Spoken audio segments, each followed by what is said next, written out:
Hello and welcome to Lovneesh sir की क्लास। आज की ये शिक्षा निदेशालय राष्ट्रीय राजधानी क्षेत्र दिल्ली की वर्कशीट नंबर 14 जो कि कक्षा 7वीं के विद्यार्थियों के लिए है, यह ली गई है गणित विषय से। और इसमें हम जिस टॉपिक के बारे में आज समझेंगे वह है रेखाएं तथा कोण। आपने पिछली कक्षा में कक्षा 6 में रेखाओं के बारे में तो थोड़ा बहुत ज्ञान प्राप्त किया ही होगा, और हम फिर से आज उन रेखाओं के बारे में या रेखाओं से संबंधित जो शब्द हैं उनको एक बार फिर से याद कर लेते हैं। और इसके बाद हम जानेंगे कोण के बारे में। तो सबसे पहले हम याद करने वाले कुछ पॉइंट्स हैं, उनको याद कर लें, स्मरण कीजिए। सबसे पहला है बिंदु। याद आया? बिंदु कोई माप नहीं, केवल एक स्थिति, जैसे यहाँ पर दिखा रखी है। इसका कोई माप नहीं होता, इसको कितना भी लंबा किया जा सकता है, बढ़ाया जा सकता है, छोटा किया जा सकता है, कोई माप नहीं है, केवल एक स्थिति होती है ये। फिर दूसरा शब्द है रेखा। रेखा का कोई निश्चित माप नहीं होता, बिंदुओं का समूह जिसे दोनों दिशाओं में बढ़ाया जा सकता है, और कितना भी बढ़ाया जा सकता है उसे हम रेखा कहते हैं। यानी दोनों ओर से रेखा को बढ़ाया जा सकता है। और इसे कैसे दिखाते हैं? दो बड़े अक्षरों या छोटे अक्षर से दिखाया जा सकता है, जैसे यहाँ पर लिखा है XY या M। और यहाँ पर कुछ रेखाएं बना के भी दिखाई गई हैं। इसके दोनों तरफ आपने देखा होगा तीर का निशान बनाया हुआ है। ये जो तीर का निशान है ये संकेत देता है कि इसे दोनों ओर बढ़ाया जा सकता है, जैसे ये M रेखा और ये XY रेखा। फिर इसके बाद है रेखाखंड। ये बहुत इम्पॉर्टेंट है। रेखाखंड किसी रेखा का एक टुकड़ा जिसके दो अंत बिंदु हों। रेखाखंड को अंग्रेजी के बड़े अक्षरों द्वारा दर्शाया जाता है, जैसे इस तरह से। एक हल्की सी ऊपर लाइन लगा के नीचे लिखते हैं AB। इसका मतलब है ये AB रेखाखंड है। देखिए, रेखा जो होती है उसमें तो दोनों तरफ तीर का निशान दिखाया जाता है कि इसको हम बढ़ा सकते हैं, लेकिन जो रेखाखंड होता है उसके दोनों सिरों पर एक एक बिंदु होता है जो कि उनका अंत बिंदु होता है। इसलिए हम इसे रेखाखंड कहते हैं और इसको एक निश्चित माप का ही बनाया जाता है।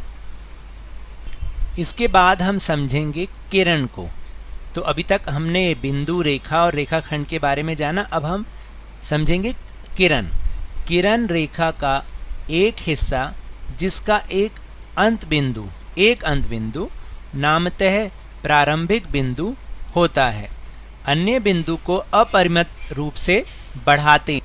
तो देखिए, यहाँ पर चित्र के द्वारा भी दिखाया गया है कि ये है किरण, जिसका एक तो अंत बिंदु होगा जो कि प्रारंभिक बिंदु होता है, और दूसरी तरफ ये एक ही दिशा में बढ़ रही होती है। तो इसलिए हम इसको किरण कहते हैं। यानी एक अंत बिंदु और एक दिशा में ही बढ़े, उसको हम किरण कहते हैं। और दोनों तरफ वो दोनों दिशाओं में बढ़ सकती है, उसे हम रेखा कहते हैं। और इसे हमने OP संकेत से दिखाया है कि ये OP किरण है। एक बिंदु से कितनी किरणें गुजर सकती हैं? तो अब बताइए, एक बिंदु से कितनी किरणें गुजर सकती हैं? एक बिंदु से तो बहुत सारी किरणें निकल सकती हैं, क्योंकि बिंदु तो एक ही है, एक ही अंत बिंदु है, लेकिन वो हर दिशा में यानी किसी एक दिशा में बढ़ सकता है। तो हम ये भी कह सकते हैं कि एक बिंदु से एक ही किरण गुजर सकती है। देखिए, जैसे कि यहाँ पे, क्योंकि हमने ये बताया है कि एक अंत बिंदु होता है और वो एक ही दिशा में बढ़ती है, तो किरण एक बिंदु से एक ही किरण गुजर सकती है। फिर इसके बाद है कोण। कोण क्या होता है? जो हमारा रेखाओं के बाद जो दूसरा टॉपिक है वो है कोण। एक कोण दो किरणों अथवा रेखाओं अथवा रेखाखंडों के मिलने से बनता है। तो देखिए, एक कोण क्या होता है कि एक कोण दो किरणों से अथवा रेखाओं से अथवा रेखाखंडों के मिलने से बनता है। जो उभयनिष्ठ बिंदु इसमें शीर्ष बिंदु कहलाता है। उभयनिष्ठ का मतलब होता है कॉमन, यानी दोनों का एक ही बिंदु होगा, उसको हम शीर्ष बिंदु कहते हैं। और कोणों को डिग्री में मापा जाता है। किस में मापा जाता है? डिग्री में मापा जाता है। जैसे आप यहाँ पर देखिए, ये तो हो गया दोनों का एक कॉमन उभयनिष्ठ बिंदु, ये रहा, ये वाला है। और इससे दो किरणें या दो रेखाखंड बोल दें या दो रेखाएं बोल दें, वो निकल रही होती हैं, लेकिन दोनों का जो बिंदु है वो उभयनिष्ठ है और ये शीर्ष बिंदु कहलाता है, जहाँ पर ये दोनों किरणें या रेखाखंड मिलते हैं। और इस आकृति को फिर हम कहते हैं कोण। क्या कहते हैं हम? कोण। और कोण को किस में मापा जाता है बताइए? कोण को मापा जाता है डिग्री में, यानी जितने डिग्री का कोण होगा, मान लीजिए ये 60 डिग्री का कोण है, जैसे हम नापते हैं तो 60 लिख के आपको एक छोटा सा ऊपर गोला बनाना पड़ेगा, इसको हम कहेंगे 60 डिग्री का ये कोण है। तो क्या एक सरल रेखा भी कोण हो सकती है? हाँ, बिल्कुल हो सकती है। अभी हम उसके बारे में नीचे पढ़ेंगे। फिर कोणों से संबंधित कुछ और शब्द, जैसे पहला है पूरक कोण। पूरक कोण उन्हें कहते हैं जब दो कोणों के मापों का योग 90 डिग्री हो, यानी दो कोण हों और दोनों को मिला के उनका जो कुल योग है वो 90 डिग्री बनता हो, तो हम उसे पूरक कोण कहेंगे। और जब दो कोणों के मापों का योग 180 डिग्री होता है तो उसे हम संपूरक कोण कहेंगे। समझ में आया? यानी कोई दो कोण हैं, अगर हम उनका टोटल करें 90 डिग्री आता है तो पूरक कोण, और अगर उन दोनों का टोटल करके 180 डिग्री आता है तो वो संपूरक कोण कहलाते हैं। फिर अगला है आसन्न कोण। आसन्न का मतलब सटे हुए, यानी दो कोण इकट्ठे सटे हुए और जिनका शीर्ष बिंदु एक ही होगा। ये बात याद रखिएगा कि एक ही शीर्ष बिंदु होगा। शीर्ष बिंदु कौन सा होता है? मैंने आपको समझाया था, वो बिंदु जहाँ पर दोनों कोण आकर मिलते हैं, जैसे कि यहाँ पर इसमें O है, O इनका शीर्ष बिंदु है। तो आप जरा ध्यान से देखिएगा कि आसन्न कोण ऐसे जो एक दूसरे से सटे हुए होते हैं।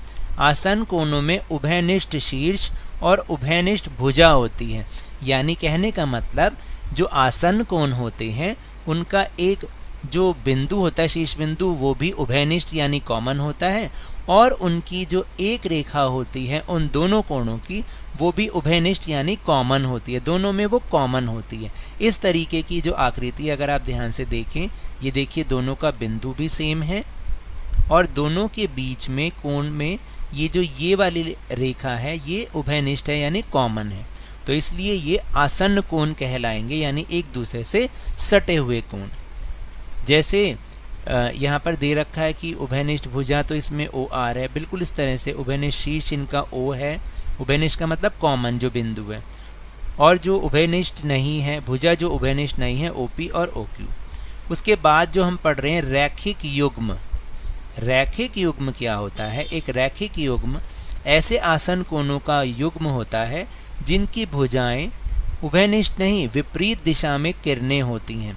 अब आप देखिए कि एक रैखिक युग्म भी होता है जो आसन्न कोण का ग्रुप होता है, आसन्न कोण का ही, उसमें भी आसन्न कोण होते हैं, लेकिन उनकी किरणें जो हैं वो उभयनिष्ठ नहीं होती, बल्कि अलग अलग दिशा में उनकी दोनों की किरणें होती हैं। जैसे कि अगर आप देखेंगे ना, इस प्रकार की आकृति है कि इनका शीर्ष बिंदु तो एक है, लेकिन ये दोनों विपरीत दिशाओं में होती हैं। अगर आप देखिए इसकी भुजा जो है वो, अगर हम इस कोण को मिलाएंगे तो ये इधर राइट साइड की तरफ होगी, और अगर हम इस कोण को बनाते हैं तो इसकी जो ये वाली भुजा है वो लेफ़्ट साइड पर होगी, लेफ़्ट साइड की तरफ जा रही है। तो दोनों जो भुजाएं हैं, दोनों की जो उभयनिष्ठ भुजा है वो विपरीत दिशा में किरणें होती हैं, ये भी है इसमें, तो इसको हम रैखिक युग्म कहते हैं।